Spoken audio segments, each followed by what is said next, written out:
Hi, everyone. I'm Adam Scher, Vice President for Collections and Exhibitions at the Virginia Museum of History and Culture, and welcome to a special at-home edition of our Banner Lecture Series. The museum may be closed for the time being, but we're still here for you to enrich your life by preserving and sharing Virginia's history. If you haven't already seen what we've done thus far during our time away from the building, please go to virginiahistory.org/at-home to enjoy a curated selection of free digital resources that includes podcasts, webinars, virtual tours, and hours of recorded lectures from the Banner Lecture archives. We're also launching a new series of talks by VMHC curators next week on social media and video platforms, so please stay tuned for that. Of course, none of the work that we do would be possible without the generous support of our members. Unlike our neighboring museums, we don't receive state operating support, and it's through private donations that we're able to preserve and share Virginia's story and offer quality programs like this Banner Lecture Series. So thank you very much for your support. Before we begin, remember that you can ask questions, which we'll address after the talk, if you're logged into Facebook or YouTube. So today's speaker is John Long. John is the Director of Education at the National D-Day Memorial in Bedford. He's taught history at Roanoke College, at Radford University, and Virginia Western Community College. He's a contributing columnist for the Roanoke Times and has written extensively on local history and World War II. His subject for today, A Fiendish Murder, the Sad Saga of Charles and Susan Watkins, recalls a drama played out in southwestern Virginia in 1891 that attracted nationwide attention and held the citizens of the Roanoke Valley spellbound. And I'm sure he'll do the same for us today. So John, please take it away. Thank you, Adam, and thank you to all the tech wizards behind the scenes that are making this happen, because I think I speak for Adam as well to say if it were up to the two of us, this probably wouldn't be happening. So we appreciate it. It's amazing what can be done in this day and age with distance learning and online programs. We here at the National D-Day Memorial are also closed at the moment and looking forward to reopening in the near future. But glad to be able to reach out and help to tell our story through a lot of different various programming. So thank you, and it's good to be here and talk about my recent book, Murder in Roanoke County, and a story that captivated me for many years as I researched it. And I'll actually start at the beginning. Several years ago, before I came to the D-Day Memorial, I was the director of the Salem Museum in Salem, the county seat of Roanoke County.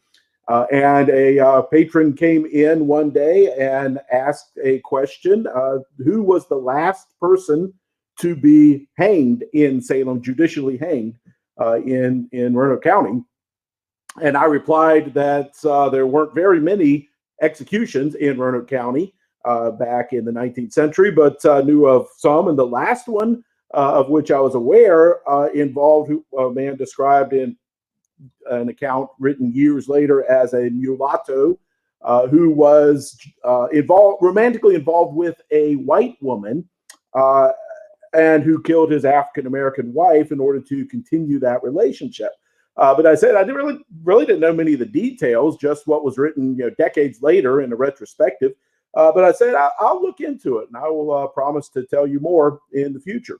So I began to look into the case, and what I discovered was, first of all, a treasure trove of records involved, especially the newspaper accounts that were online, but also discovered that this was a case that didn't make the local history books, but at the time was an absolute sensation in 1891, dominating the headlines in the Roanoke Valley and making newspapers across the country because it was a case that really had everything necessary to rivet the attention of the public.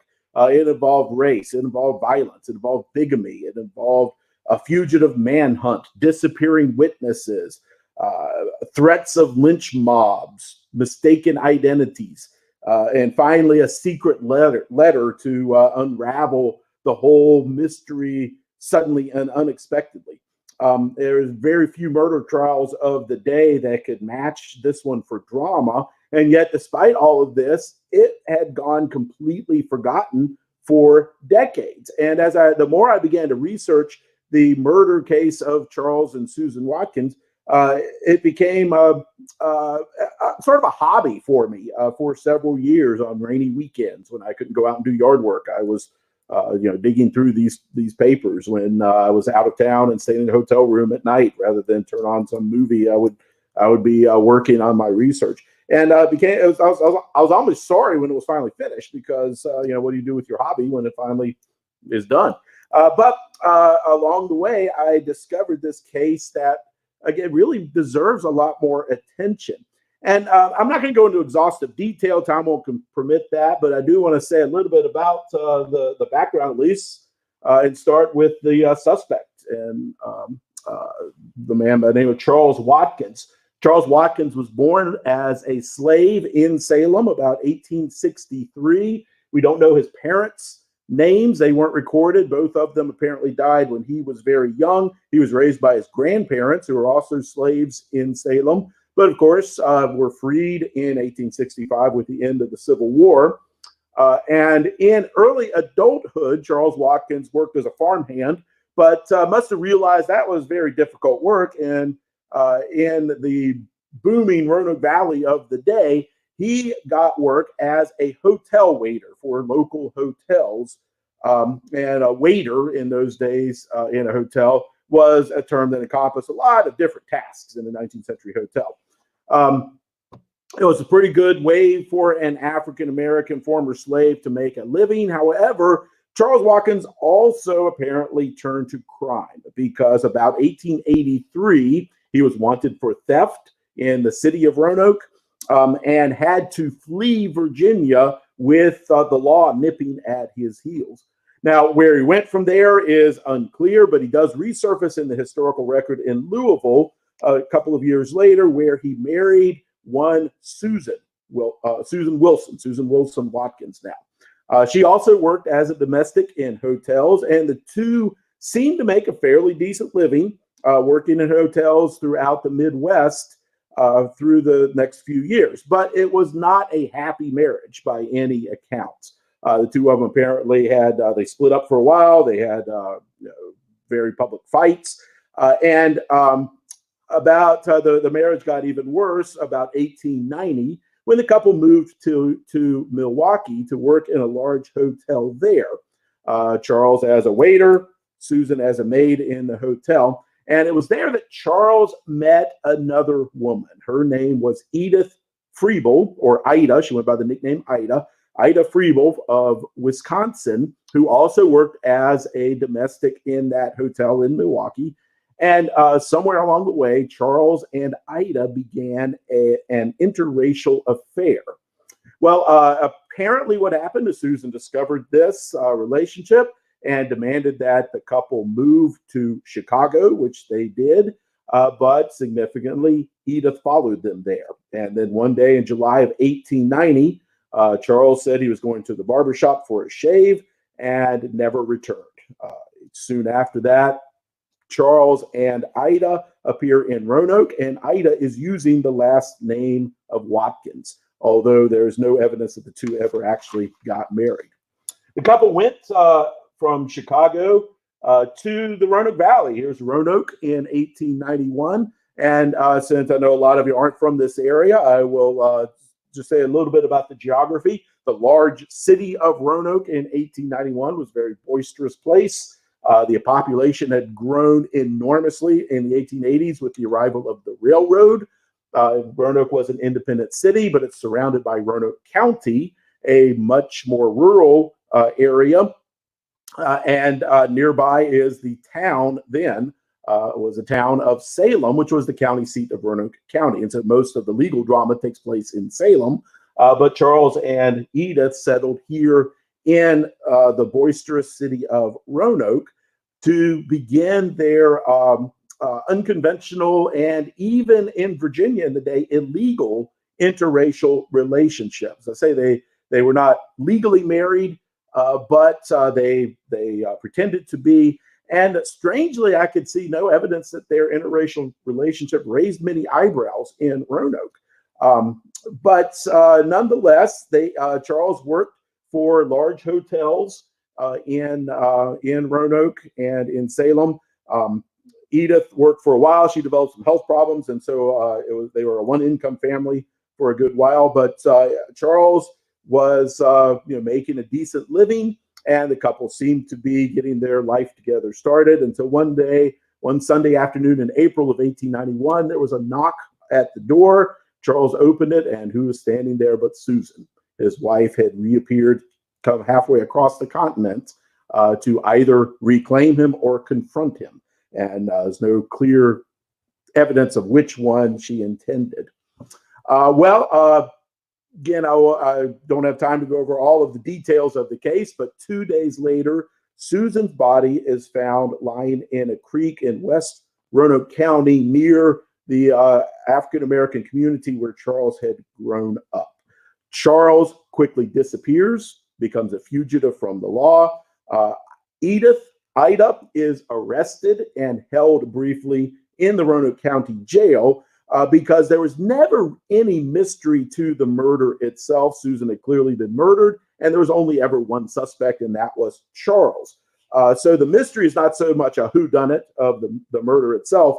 The mystery was, where had Charles gone? And then secondly, why was Susan there in Virginia? Very significantly, it was accused by many people at the time that she had been lured there to Virginia in order to remove this inconvenient spouse from the story. Now, let's say a few words about the trial that ensues. And again, I don't have time to go into all the details of the manhunt for Charles and then the trial that ensues after that. But I do want to skip forward a little bit to some other murder cases in the Roanoke Valley, or not murder cases, but racially based crime investigations in the Roanoke Valley that happened in the next few years. Because at the time that Susan Watkins' body was discovered and Charles was immediately assumed to be the perpetrator of the murder, there were almost immediately threats reported in the newspapers that he would be lynched if he were caught. And significantly, that he would be lynched by the African-American community of Roanoke County. Now, I will say that while the big daily newspaper in Roanoke reported that this was a real threat, the weekly newspaper in Salem, smaller town, immediately said, no, there's no such thing. This is just lurid fake news, we would call it today, of this sensationalistic daily newspaper in Roanoke. There was really no threat of a lynching. But of course, in the South in the 1890s, the threat of lynching was a very real threat in many cases. And certainly in the Watkins case makes some interesting comparisons to others that follow soon afterwards. For instance, 1891, in November, a Roanoke police officer by the name of Tom Mabry was struck over the head by a suspect by the name of Jeff Dooley, an African-American with a criminal past. And Mabry lingered for a little while before finally succumbing to his wound. And at that point, Dooley was charged with murder. Immediately, word began to spread that he was in the Roanoke City jail. This was in Roanoke City, not the county. And threats of lynching began to rumble through the city. Now, nothing came of this because the police department at that point in Roanoke City moved Jeff Dooley to protect him, and so there was no lynching. But there was a trial. Jeff Dooley was found guilty and sentenced to hang. However, he died of disease in the jail before it could be carried out. But was very nearly lynched in 1891. Much more troubling came the next year. William Lavender in 1892. Two young girls, again in the city of Roanoke, reported that they had been attacked by an African-American man, and the only description they could give is that he was wearing rubber boots. well, several men, of course, would have fit that description, but all the attention settled on a African-American man in Roanoke by the name of William Lavender, who did have that sort of boot, and the girls identified him as the assailant. However, there was certainly every reason to question their identification in retrospect. Lavender protested his innocence, understandably, and was taken to jail. But when his location at the jail was made known, a lynch mob gathered to seize him. The authorities moved him to another location, ostensibly to protect him, but the secret of that location was very quickly out, and it was suspected by some that it had actually been released by the police themselves. As a result, Lavender was seized from custody, taken out, and hanged. At the most, he confessed to bumping into one of the girls while he was intoxicated, but that was a confession he made while the noose was already around his neck. So it was a very tenuous confession as well. And very sadly, in the William Lavender case, many of the prominent citizens of the city of Roanoke and even some of the local press seemed to endorse this unlawful violence. The Lavender case was then eclipsed even more the next year in 1893 by the case of Thomas Smith and the Roanoke lynch riot of 1893. And again, it's a lot more detailed than we have time to go into, but in September of 1893, a white woman in Roanoke by the name of Sally Bishop was attacked and robbed by an African-American assailant. And although she could not definitively identify the assailant, the suspect taken into custody was one Thomas Smith. His only connection to the case may have been that he was wearing a hat like the actual assailant had. Never clear whether Smith was guilty or innocent, but certainly his guilt was never proven in court because he also was taken to custody. And then within a day, a crowd of 1,000 or 2,000 people began to gather around the jail, growing to 5,000 people, many of them intoxicated, many of them from out of town, coming in to form this mob. The Roanoke authorities pledged to protect him. However, that was proved very difficult, especially when a riot broke out in the city. Many people were wounded, some killed. The mayor himself was wounded in a firefight. And eventually in the melee, Thomas Smith was broken out of jail or broken out of custody. He'd been moved from the jail. He was taken by the mob and once again lynched by the people in a very gruesome scene.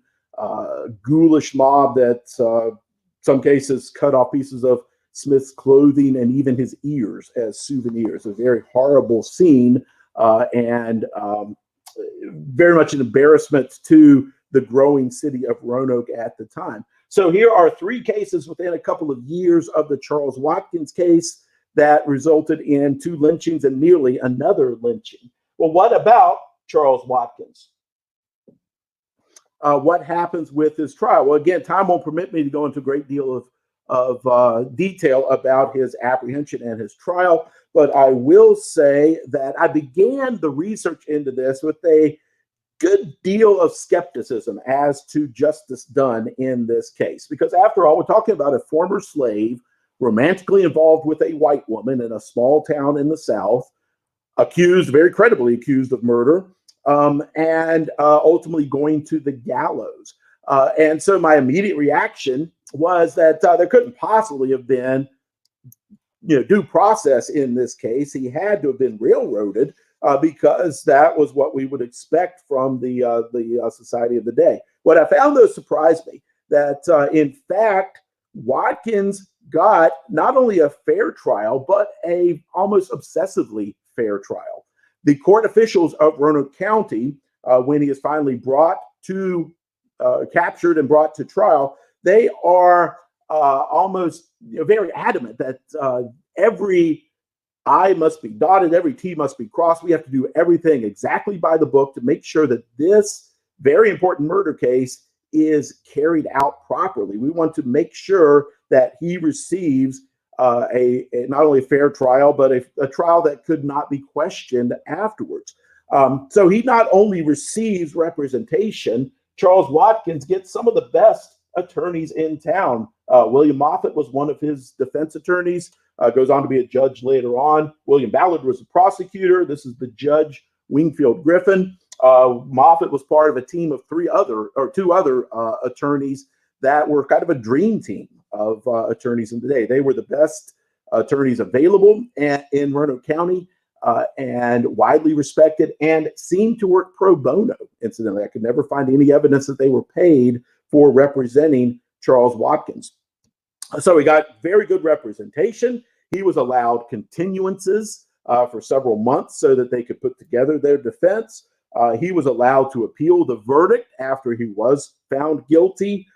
He was even given the opportunity to explore an insanity plea, ultimately unsuccessfully, but he was given all of these legal protections during his trial. He was afforded the presumption of innocence. His legal rights were respected throughout the trial, despite his skin color. And I finally concluded that not only did Charles Watkins get a fair trial, but he got a trial exactly by the book. And as I said a moment ago, seemingly because Roanoke County wanted to make sure that this very important case that had drawn so much attention was handled exactly correctly. Now, why do I reach this conclusion? This was not a case of justice derailed by the prevailing racism of the day. Rather, this is a case that shows how the legal system could work. In the case of Jeff Dooley, of William Lavender, of Thomas Smith, the legal system could have worked because it had worked just a couple of years before, where an African-American man was put on trial and was given an extensively fair trial, ultimately found guilty, but found guilty on the weight of the evidence, circumstantial though it was, and given the legal punishment for his crime of the day, which was hanging, but it was done exactly the way it had to be done, unlike so many other cases. So I say that Charles Watkins got a fair trial in this case, not to defend the justice system of the South during the days of segregation and Jim Crow, but rather to point out that it could have been done better. And the Charles Watkins case serves as an indictment of the many, many times that justice did not triumph in the South throughout all of these years. There we go. So was there any area where the court could have been faulted? Well, I did explore one toward the end of the book, and that is the role of Edith Friebel, Charles's paramour, who was held in custody. And again, is much more to the story that I have time to go into, but she was assumed early on to be either an accessory before or after the fact, and was held in custody for a couple of weeks in the Roanoke County Jail, but she was never charged and really could not be because there was no evidence against her, and all the evidence pointed to her lover Charles as the perpetrator of the crime. So she was released from jail and promptly hopped a train and disappeared from the story. But significantly, she was never called to testify. She was never indicted, never charged, certainly, but never even called as a witness in the case of Charles Watkins. And why was this? Why was she not charged? The easiest answer is she could not be found. She had no reason to want to be found. But it does raise a question of whether the court in Roanoke County was content to bring justice down upon the Black man in their custody with little interest in what role Edith Friebel may have played in the murder. And it may have been more of an active role than the court ever got the opportunity to explore. For instance, early on in the case, there were accusations that she had conspired with Charles to lure Susan across the country so that she could be eliminated as a threat to their relationship. The sheriff who arranged for the arrest of Charles Watkins spoke to the press and actually indicated that there were letters to those effect. Those letters were never introduced in the trial as evidence, and they don't survive today. But the sheriff at least hinted that of their existence, and that therefore Edith may have been a little bit more involved than was ever established in court. More importantly, just an hour or two before his execution, Charles gave a rather rambling confession to the local press. And that confession, some reason to doubt the accuracy of the confession as it's reported. Charles may have been a little mentally unhinged by that point, certainly. But in that confession, Charles indicated that Edith not only knew that Susan had been murdered, but actually saw her body and went through her pockets to take her money, making her certainly a witness to the crime, if not somehow an accessory to it, or at least to some part of it. But if that was the case, we would never know, because Edith Watkins was never called to tell the truth, the whole truth, and nothing but the truth in a court of law. Very likely there were efforts to try to bring her to Roanoke County as a witness. Ultimately, she could not be found. But even so, with the guilty verdict against Charles Watkins and with his execution a few weeks later, the entire case was simply forgotten, faded into the shadows of history. No one in Roanoke County wanted to talk about it. Charles and Susan had no offspring to carry on a legacy. There were no defenders of Charles Watkins to say that he had gotten an unfair trial and therefore to keep the questions alive. And Edith never reappears back in Virginia to raise any eyebrows. And so very quickly, the case simply faded from public memory. One reason I wrote the book was to bring it ultimately back to the one who matters in this case, and that is Susan. Susan Watkins is forgotten in all of this. And while her name was mentioned in the trial, certainly as the victim, there was almost much more concern with the trial against her husband and murderer than her. And I could never get very far from the story of Susan and what happened to her, because of course what happened to Susan should never happen to anyone. And that's why I gave her the dedication. I'll actually finish my talk with the beginning of the book with the dedication, because this is what I wrote for Susan. For Susan, we could never truly know you, and something tells me that is our loss. The historical record speaks clearly only of the last few days of your life. Beyond that, we know so little. What were your hopes and aspirations? When you were a little girl, what were your daydreams of tomorrow? However you pictured your future, dying in a cold Virginia mountain stream, victimized by your husband, abandoned by your family, surrounded by strangers, buried in a pauper's grave, this could not be what you envisioned. In life, you deserved better. In death, you deserved justice. And at the very least today, you deserve the dedication of the book, which tells your story. And her story, Susan's story, is part of our story. And that's why I was pleased to be able to write the book and bring it back out of the shadows, the case of Charles and Susan Watkins. But I will hold it there and answer any questions that I believe Adam might have.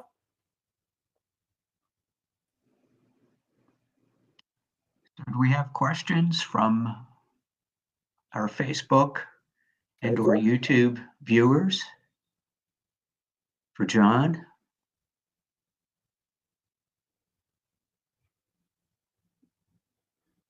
I always say I can answer any question you have. The answer might be I don't know, but that is an answer. It doesn't appear that we have any questions in the queue at this time. Oh, we might.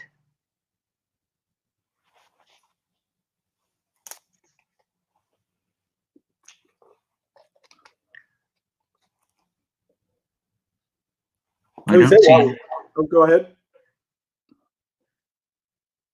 We do have a question. Why the word fiendish, John? That is actually a quote from one of the initial reports of the murder. It was called a fiendish murder in the headline in the Salem Times Register in April of 1891. So that was some reporter's word back in the day. So another question is, in the research, did you investigate Ida in Wisconsin? I did. I found some biographical information about her and also some evidence of what happened to her after the case. Say she was never brought to trial or made to testify in 1891, but she does reappear in census records in 1900 in Chicago. She marries again, or marries for the first time, because she and Charles were never legally married, but she does marry, has a son, is widowed, and remarries, and actually lives until the age of 90 in the Midwest, and probably was the last person alive who was directly related to the Charles Watkins case when she died in, I think it was 1959. So she does reappear, but if anyone ever knew of her role in the sad affair, we don't have any evidence of it. Someone asked how the jury pool was selected. Interesting question. To the east of Roanoke City is a smaller town that was really only a few years old in 1891. It is Vinton. And because so much discussion had gone on in Salem, they went to Vinton on the other side of Roanoke County to choose the jury pool. And beyond that, it was pretty much like any other jury of the day. It was all white and all male, first of all, but the defense did have the opportunity to dismiss jurors that they thought might be prejudicial against their case, just like the prosecution had the opportunity to make up part of the jury pool as well. And it's one of the interesting things of the case also is how quickly it went by modern standards, because of course we're used to murder cases in the headlines that go on for months and months and months, and then a long if we're in a capital murder case today, of course there is a long period of time between the trial and carrying out the sentence. That wasn't the case in the 19th century. The murder in the Charles Watkins case was in April. Charles was apprehended in July, brought to trial in August, but then there were several months of continuances, so the trial actually begins in November. He was found guilty and executed in January of 1892. So from April to January was the extent of that case. And at the time, people were wondering why it was taking so long, because it was very common in those days for a murder case to go just a matter of 3 or 4 weeks between the actual crime and the execution. You mentioned that this case came up for you because it was the last hanging in Roanoke County. Was there a decision to end executions, or were there just no other cases that arose where that was the verdict? In 1908, I believe, the new system in the Commonwealth of Virginia mandated that all executions would take place in Richmond. And so after 1908, there were no, if anyone's found guilty of a crime, a capital crime anywhere in the state of Virginia, the execution is not there in the area. But between that time, there were no other capital cases, to my knowledge, even admitted in the courts of Roanoke County. So this was the last one, simply because it was the last capital crime that was brought to the courtroom.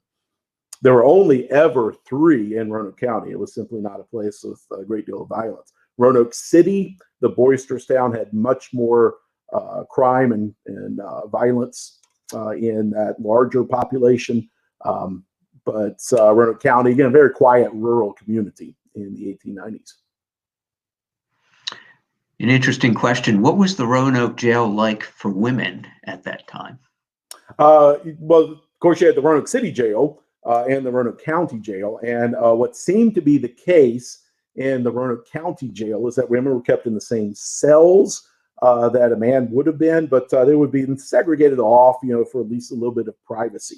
By modern standards, the jails were, not at all acceptable, and not comfortable, and certainly not much in the way of the amenities we expect in modern penal system. But